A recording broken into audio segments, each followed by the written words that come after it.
Now, call me crazy, but I think Brilliant Diamond and Shining Pearl are going to be the best remakes in Pokemon history.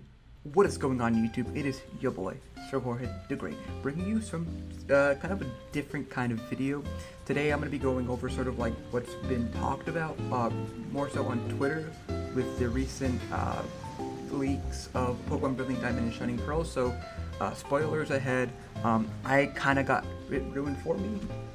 But I think there's a lot to talk about here, and I'm just going to try to cram this into a very short video and sort of give you my thoughts on Brilliant Diamond and Shining Pearl, the current status of it all, and have an optimistic viewpoint on the games, because I'm not going to lie, when the first games were revealed, I kind of felt meh about it, but now as the days come closer and closer, the more and more I become more excited, especially because I'll be playing with friends. Anywho, moving on to sort of like what was discovered with the leaks, and again, spoilers in 3, 2, 1. There's going to be a huge update to the games on initial release. There's about a 4 GB update, if I remember correctly, from Pokemon Central, and essentially this is like patching up the game. And so at first look, this may seem like a very sloppy move from the people who created Brilliant Diamond Shining Pearl, who was not Game Freak.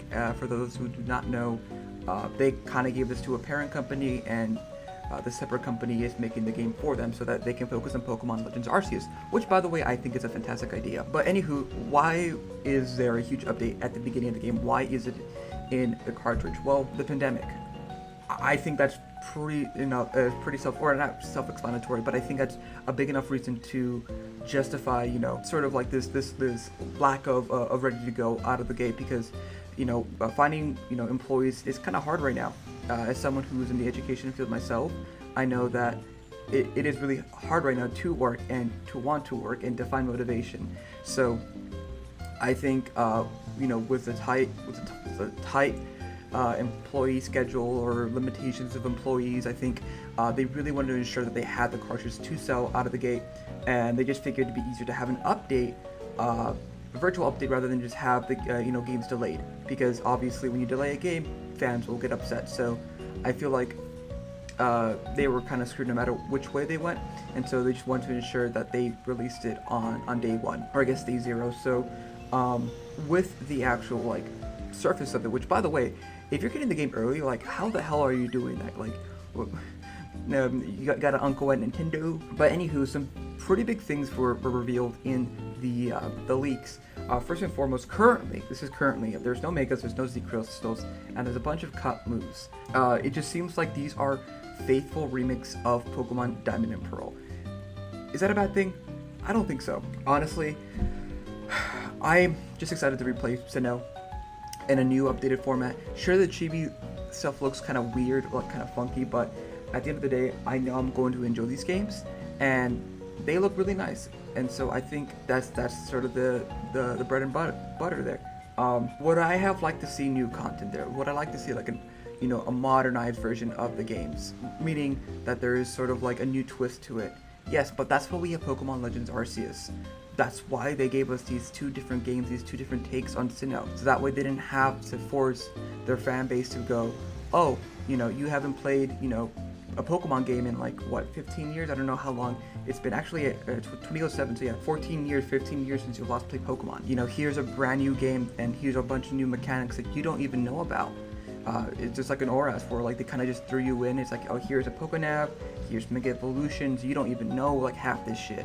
And so I feel like with Brilliant Diamond and Shining Pearl, fans who have left the franchise can easily come back in and replay the game that they played when they were younger, probably in high school and middle school. I know I was like fairly young when Diamond and Pearl came out, and so I think this was a good way to bring that back in. I mean, obviously we had like Let's Go, and there was also Sword and Shield, which kind of held your hand throughout the entirety of the game. But I feel like with Legends Arceus and Brilliant Diamond and Shining Pearl, they kind of have the best of both worlds, where you have novice players being able to jump into the franchise for the very first time and not get lost by it, and then you have Legends Arceus, which is for the more experienced veteran, or it's an oxymoron, for veterans, and one like sort of a challenge. And by the way, Brilliant Diamond and Shining Pearl was recently, it was a recent leaks.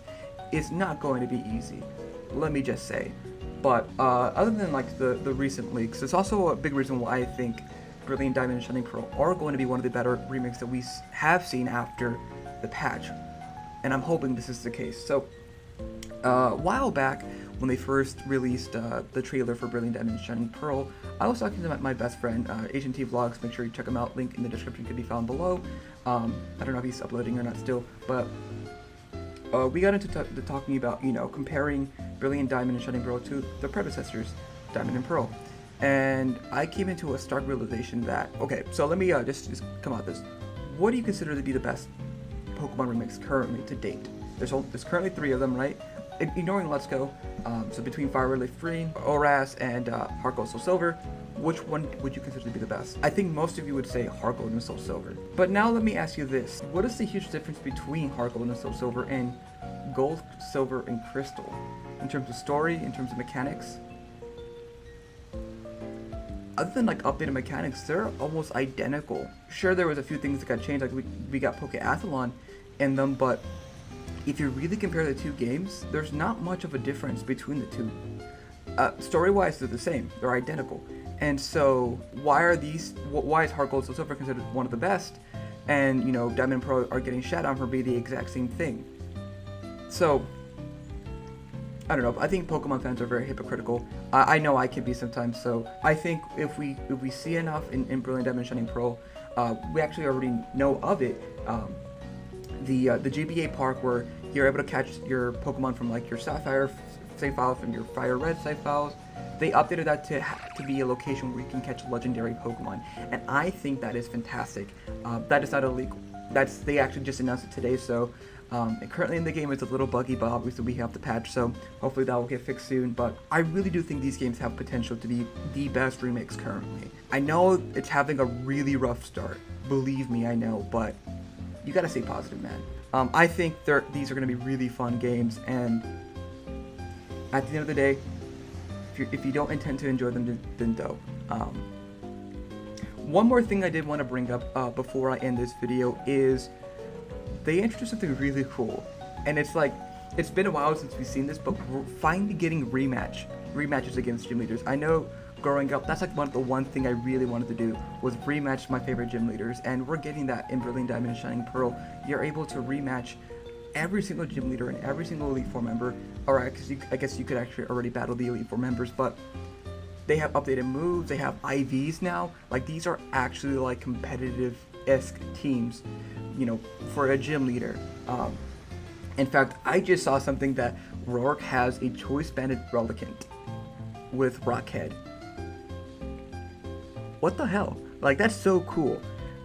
So, I think we have to wait until the games are out to give a final verdict. I'll be playing the games with friends.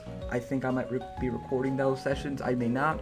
I do have something in the works for Brilliant Diamond and Shining Pearl on top of Draft League content, but I'm excited for these games. And if you are too, but consider subscribing and hitting the like button down below. I'm going to chill for a second. So yeah, I think these games have huge potential still, despite what we've seen so far. You know, there's a few, you know, Gen 8 things that are in the games, like the ability patch, the ability capsule, so don't quit on it just yet. But I just thought I get my thoughts into words, and I let you guys know how I feel, and this is some sort of stuff I've been wanting to do for a while. It's just actually, like, doing it has been the issue, but I just finished my coffee, so shout out to Duncan, not a sponsor, but yeah.